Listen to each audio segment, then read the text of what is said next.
உண்மையுள்ளவனாக இருந்தால் ஆசீர்வதிக்கப்படுவோம். Praise the Lord. உண்மை என்றால் கிலோ என்ன விலை என்று கேட்கக்கூடிய உலகத்தில் தான் நாம் இப்பொழுது வாழ்ந்து கொண்டிருக்கின்றோம். எதற்கெடுத்தாலும் பொய் பொய் சொல்லுகிறோம் என்று தெரியாமலே பொய் சரளமாக நம் வாயிலிருந்து வந்து கொண்டிருக்கின்றது. ஆம், லேட்டா போனா பஸ் லேட்டு, இவங்க வந்திருக்காங்க, அவங்களோட பேச பிடிக்கல அப்படின்னு சொன்னா எனக்கு தலை வலிக்குது, எனக்கு வயிறு வலிக்குது, ஏதாவது ஒரு காரணம் நாம் சொல்லிக்கொண்டு உண்மையை பேசாமல் நாம் பொய்களை பேசிக் கொண்டிருக்கின்றோம். அன்பானவர்களே, நம்மை நாமே ஆராய்ந்து பார்த்தோம் என்றால் காலை எழுந்தது முதல் இரவு படுக்க போகும் வரைக்கும் எத்தனை பொய்யான சிந்தனைகள், பொய்யான வார்த்தைகள் நம் நாவிலிருந்து வருகின்றன என்று நாம் அறிந்து கொள்ளலாம். அன்பானவர்களே, நீதிமொழிகள் 28:20 நாம் வாசிக்கின்றோம், உண்மையுள்ள மனிதர் நலன்கள் பல பெறுவர். அதாவது பரிபூரண ஆசீர்வாதங்களை உண்மை பேசினால் பெற்றுக்கொள்வோம் என்று. ஆம், பரிபூரணம் என்றால் முழுமை என்று அர்த்தம். நம்மிடம் எல்லா காரியங்களிலும் ஆசீர்வாதம் காணப்படுகின்றது. பணம் இருக்கின்றது, பதவி இருக்கின்றது, அதே போல வீடு இருக்கின்றது, வீட்டில் அன்பு செய்யக்கூடிய பிள்ளைகள் இருக்கிறார்கள், சந்தோஷமும் சமாதானமும் நம் குடும்பத்தில் எப்பொழுதும் குடிக்கொண்டிருக்கிறது என்றால் நாம் சொல்லலாம், தைரியமாக சொல்லலாம், நாம் பரிபூரண ஆசீர்வாதத்தை நான் பெற்று கொண்டிருக்கின்றேன். ஏனென்றால் ஆண்டவருடைய அன்பின் அரவணைப்பில் நானும் எனது குடும்பமும் இருக்கின்றோம் என்று. அப்படிப்பட்ட பரிபூர்ண ஆசீர்வாதங்கள் நம்மில் காணப்பட வேண்டும் என்றால் நாம் உண்மையுள்ளவர்களாக காணப்பட வேண்டும். உண்மை பேசுபவர்களாக நாம் காணப்பட வேண்டும். இப்படிப்பட்ட உண்மையான நிலைமை நம்மை எங்கு கொண்டு போய் சேர்க்கும் தெரியுமா?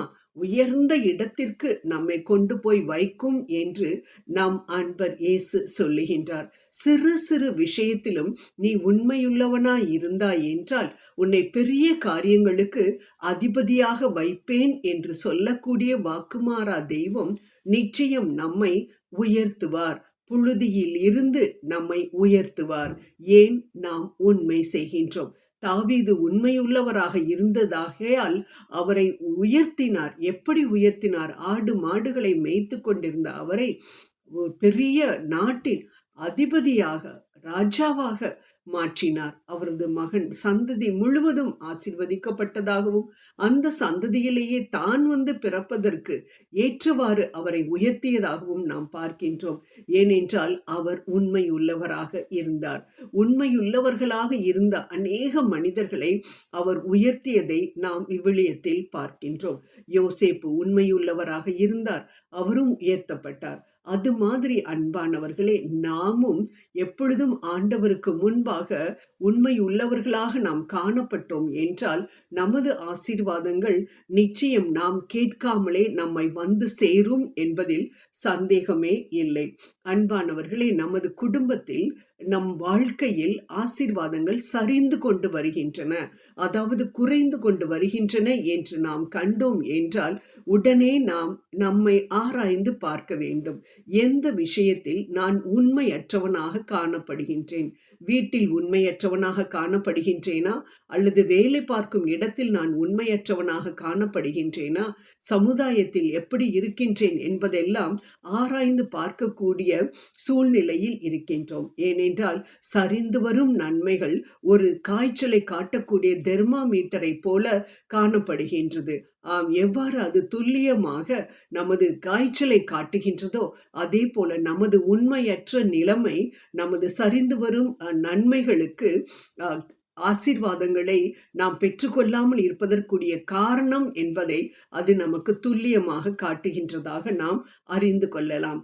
அதனால் நாம் எல்லா விஷயங்களிலும் உண்மை உள்ளவர்களாக காணப்பட நம்மையே ஆண்டவரிடம் ஒப்பு கொடுப்போம். ஆண்டவரே, என்னிடம் இருக்கக்கூடிய உண்மையற்ற நிலைமையை நீர் மாற்றி உமக்கு பிடித்தவளாக நான் எப்பொழுதும் வாழத்தக்க வகையில் நீர் என்னோடு கூட இருக்க வேண்டும் என்று உம்மை நான் வருந்தி அழைக்கின்றேன் அப்பா. நீர் வாரும் என்று அவரை நாம் கூப்பிட்டோம் என்றால் அவர் வருவதற்கு தயாராக இருக்கின்றார். ஜெபம் செய்வோம். அன்பின் ஆண்டவரே தகப்பனே, இந்த வேளையிலும் கூட எங்களை நாங்கள் உமக்கு ஒப்புக் கொடுக்கின்றோம். எங்களிடம் இருக்கக்கூட உண்மையற்ற நிலையை நீர் மாற்றி உமக்கு பிடித்தமுள்ள உண்மை உள்ளவனாக நான் எப்பொழுதும் காணப்படத்தக்க வகையில் என்னை மாற்றியருள வேண்டும் என்று உம்மை கெஞ்சி மன்றாடுகின்றேன். ஆமேன், ஆமேன், ஆமேன்.